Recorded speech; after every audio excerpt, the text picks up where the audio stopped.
الرحمن الرحيم إن الحمد لله نحمده ونستعين ونستغفره ونعوذ بالله من شرور أنفسنا ومن سيئات أعمالنا من يهدي الله فلا مضل له ومن يضلل فلا هادي له وأشهد أن لا إله إلا الله وحده لا شريك له وأشهد أن محمدا عبده ورسوله وبعد وداباتوج ወንድሞች እናቶች እህቶች በመጀመሪያ ሰላም አለይኩም ወራህመቱላሂ ወበረካቱ። እንግዲህ የዛሬው አርስቱን በራፍ ላይ እንዳያችሁት ወለይሰ ዘከሩ ከልኡንሳ ይላል። ይህን ንግግር የተናገረችው የእናታችን መርየም ወይም ማርያም አላህ ሰላሙን ያወርድባትና የሷ እናት ነበረች። ማርያምን ወይም መርየምን ያረገዘችው እናት ምኞቷ የነበረው ወንድ ልጅ እንዲወለድላት ነበር። ነገር ግን የተወለደችው መርየም ስትሆን ወኢኒ ሰመይቱሃ መርየም ብላ እናትየው ስም አወጣችላት። በቃ እኔ መርየም ብያታለሁ ልጄን ብላ ስም አወጣችላት። እናትየው ግን የተናገረችው ወለይሰ ዘከሩ ከልኡንሳ፣ እንደው አላህ እንዲያገለግል ነበር የፈለኩት፣ ወደ ፈጣሪውን የሚያገለግል ባሪያ እንዲሆን ፈለኩኝ፣ ነገር ግን አልወለድኝም ማለችና ወለይሰ ዘከሩ ከልኡንሳ አለች። ሴት ልጅ እንደ ወንድ ልጅ አይደለም ማለች። እንግዲህ ዛሬ ይሄን አርስት መነሻ ቢደረግም ዋናው ግን አርስቱ የሴቶቻችን ጸጋነት፣ ሴቶቻችን አላሁ ተዓላ ሱብሓነሁ ወተዓላ ከሰጡን ጸጋዎች መካከል ትልቁ ናቸው። ብዙዎቻችን እንግዲህ ቁርአን አክትመናል። ሱረቱል ሪጃል የሚባል የለም፣ 30 ጁዝ ውስጥ ሱረቱል ሪጃል የሚል የለም፣ የወንዶች አንቀጽ የሚባል የሚጠራ የለም። ሱረቱን ኒሳ ግን አለ፣ የሴቶች አንቀጽ ተብሎ የሚጠራ አለ።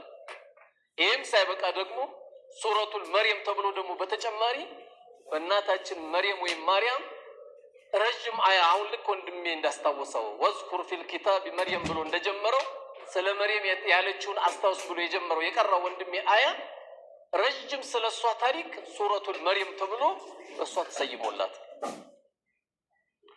ሶስተኛ ደግሞ ሴትነት ምን ያህል ኢስላም እንዳጋጠው ሌላ መገለጫው ሱረቱል ሙጃደላ።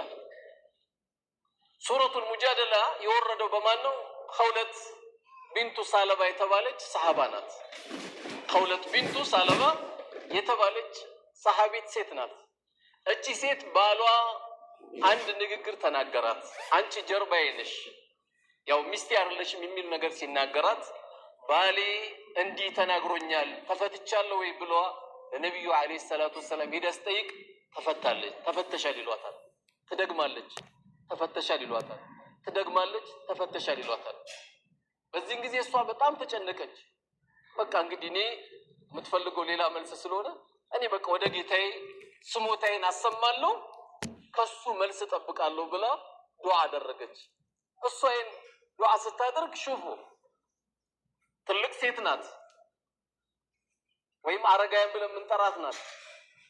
ነገር ግን ሴትነቷን አላህ ሱብሓነሁ ወተዓላ አላሰነሳት። በዚች ሴትዮ ቁርአን ወይም አንቀጽ ወረደ። ምን የሚል?